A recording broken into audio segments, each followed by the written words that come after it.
জামায়াতের নেতৃত্বাধীন ১১ দল ক্ষমতায় গেলে শাসক নয়, জনগণের সেবক হিসেবে কাজ করার প্রতিশ্রুতি দিয়েছেন জামায়াত ইসলামীর আমির ডক্টর শফিকুর রহমান। তিনি বলেছেন, প্রধানমন্ত্রী হওয়ার সুযোগ পেলে সবার প্রতি ইনসাফ করার চেষ্টা করবেন। বিকেলে জামায়াত আমির সারা দেশে নির্বাচনী সফরের শেষ জনসভা করেন নিজ জন্মস্থান সিলেটে। এর আগে সকালে হবিগঞ্জ ও মৌলভীবাজারের কুলাউড়ায়ও জনসভা করেন তিনি। গুরুত্বপূর্ণ হাব সেখানে বিমানের নিয়মিত সারা দেশে নির্বাচনী সফরের শেষ দিনে সিলেট মহানগরীতে আসেন জামায়াতের আমির ডক্টর শফিকুর রহমান। তার বক্তব্য শুনতে সিলেট মহানগরের সরকারি আলিয়া মাদ্রাসা মাঠ ছিল কানায় কানায় পূর্ণ। অগ্রাধিকারের ভিত্তিতে আমরা বলেছি। বক্তব্যে জামায়াতের আমির বলেন, এই সিলেটে তিনি দলটির আমির হিসাবে নয়, সিলেটের সন্তান হিসাবে এসেছেন।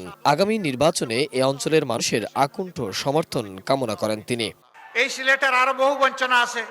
মেডিকেল বিশ্ববিদ্যালয় একটা হয়েছে, এতিমের মতো পড়ে আছে।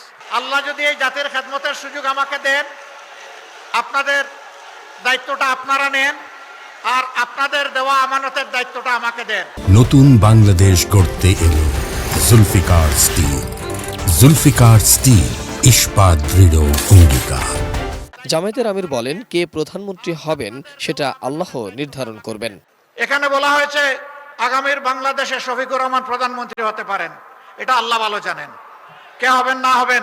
যদি এমন কিছু আমার দায়িত্বে এসে যায়, আমি পরিষ্কারভাবে বলতে চাই, আমি ৫৪,০০০ বর্গমাইলের ১ ইঞ্চির পর বেইনসাফি করতে পারবো না। এর আগে হবিগঞ্জ ও মৌলভীবাজারের কুলাউড়ায় দুটি জনসভায় ভাষণ দেন জামায়াতের আমির ডক্টর শফিকুর রহমান। চা শ্রমিক সহ সবার জন্য সমান অধিকারের কথা বলেন তিনি। জানান, যারা রাজনীতিকে পেশা হিসাবে নিয়েছে তারাই ৫ বছর পর বসন্তের কোকিলের মতো মানুষের কাছে হাজির হয়। সামান্য বাতাসে যারা দেশ ছেড়ে পালিয়ে যায় না, এবার তারাই দেশ চালাবে। চা বাগানের আমার শ্রমিক ভাই বোনেরা যারা আছে, যারা অত্যন্ত মানবতার জীবনযাপন করে, সন্তানেরা তাকে শিক্ষা এবং স্বাস্থ্যের সেবা থেকে বঞ্চিত, যুগ যুগ ধরে একই পেশায় পড়ে আছে, হাটদিশার মানুষগুলো, আমরা চা বাগানের আধুনিকায়ন করব।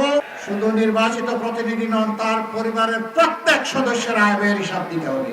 আমরা কিছু বিষয় আছে, এগুলা বৈধ হলে ওই সুযোগগুলা রাষ্ট্রের পক্ষ থেকে আমরা নেব না। সব জনসভায় হ্যাঁ ভোটের পক্ষে জনগণের রায় চান জামায়াত ইসলামীর আমির। পরিচয় করিয়ে দেন এ অঞ্চলের জামায়াত সহ ১১ দলের প্রার্থীদের। মোহাম্মদ সোহাগ বিশ্বাস, এটিএন নিউজ,